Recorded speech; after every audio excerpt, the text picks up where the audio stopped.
A bolt of lightning hits this car, and the person inside doesn't feel a thing. Not because the rubber tires save them, they don't. Something quieter is at work. Here is the secret.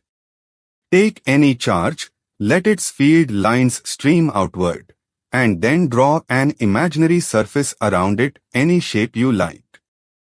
Count the lines that pierce that surface, and you have counted the charge sitting inside. That single idea, that simple, is Gauss Law. And by the end of this video, it will hand you the field of a wire, a sheet, and a sphere, without a single hard integral. Gauss Law. Coulomb's law can find any field, if you are willing to integrate. This is the shortcut that, honestly, feels a little like cheating. First we need one new idea, electric flux. Think of the field as a steady rain, falling in straight lines. Now hold a loop up in that rain. Flux is simply how much rain passes through the hoop. Hold it face on, flat to the field, and a lot pours through, maximum flux. Turn it edge on, and almost nothing gets through, the flux drops to zero. Same field, same loop, only the angle changed. So flux is the field, times the area, times the cosine of that tilt angle. When the loop faces the field, cosine is 1 and flux is largest. When it's edge on, cosine is 0, and so is the flux. Real surfaces curve, and real fields change from point to point. No problem. We just chop the surface into patches so tiny that the field looks uniform across each one. Every patch points in its own direction, that little outward arrow is its area vector, dA. For each patch we take the field along that arrow, multiply by the patch's area, and add them all up. That sum, written as an integral, is the flux. This integral is the hero of the whole chapter, everything from here is a statement about it. Now the key move, we close the surface, so it wraps a volume completely, like a balloon. One firm rule, the area arrows always point outward. Wrap it around a positive charge, and lines stream outward without returning, net positive flux. Wrap it around a negative charge, and the lines dive inward, net negative flux. But wrap it around empty space, and every line that enters also leaves. The flux cancels to exactly 0. So the net flux through a closed surface is a charge detector. It tells you what's inside, and nothing else. That qualitative idea becomes one exact law. Epsilon naught times the flux through any closed surface equals the charge enclosed. Or, the flux is just the enclosed charge divided by epsilon naught. And here's what makes it powerful. A charge inside the surface, that one counts. A charge sitting outside, even a huge one, sends its lines in one side and out the other. They cancel completely. So only the enclosed charge survives. Whatever is outside shapes the field, point by point, but contributes nothing to the net flux. That freedom is the entire secret of the method. Let's prove it earns its keep. Surround a single point charge with an imaginary sphere of radius r. By symmetry, the field has the same strength everywhere on that sphere, and points straight out parallel to every area arrow. So the integral collapses.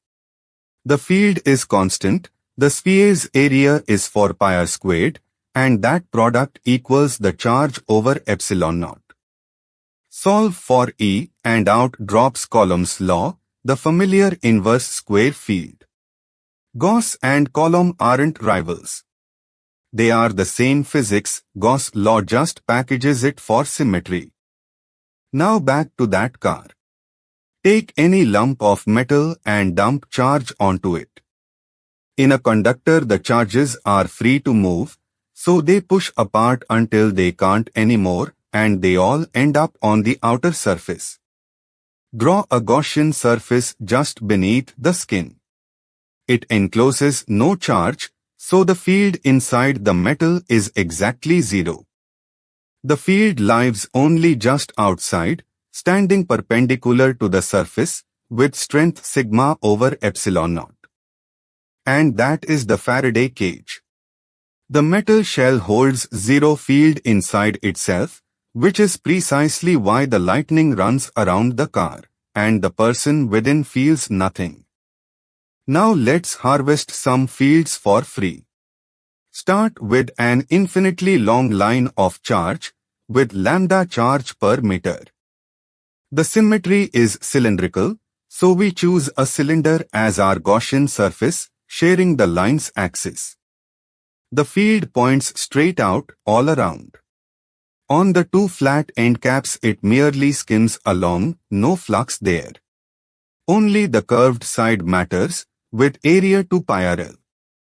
Set epsilon naught times that flux equal to the enclosed charge, lambda l, the length cancels, as it must for an infinite line, and the field falls off as 1 over r.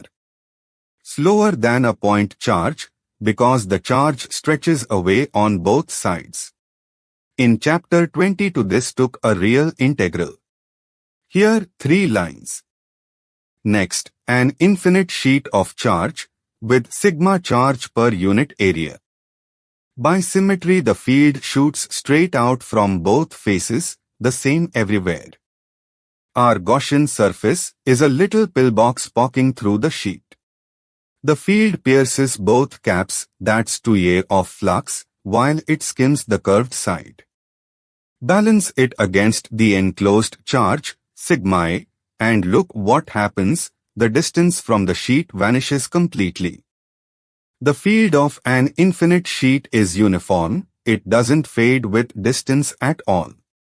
And notice, a conductor's phase gives sigma over epsilon naught, exactly double, because a conductor keeps all its charge on one side. Finally, spherical symmetry. For a uniform ball of charge, use a sphere inside it. Inside, your surface only encloses the charge within radius r, and that grows as r cubed. So the field climbs straight up, linearly, from 0 at the center to a maximum right at the surface. Step outside, and the whole ball acts just like a point charge at its center, the field falls off as 1 over r squared. The two curves meet smoothly at the surface, a lovely consistency check. And the most beautiful case of all, a thin shell. Inside it, the enclosed charge is 0, so the field is 0. Stand inside a charged shell, with charge all around you on every side, and you feel nothing at all. The pulls cancel perfectly. Let's put one number to it. A long wire carries 2 microcoulombs per meter, and we want the field 10 centimeters away. We already have the tool lambda over 2 pi epsilon naught r. Drop the numbers in, and the field is about 3.6 times 10 to the 5th newtons per coulomb. Move twice as far out, and it halves. That gentle 1 over r fade is the fingerprint of a line of charge.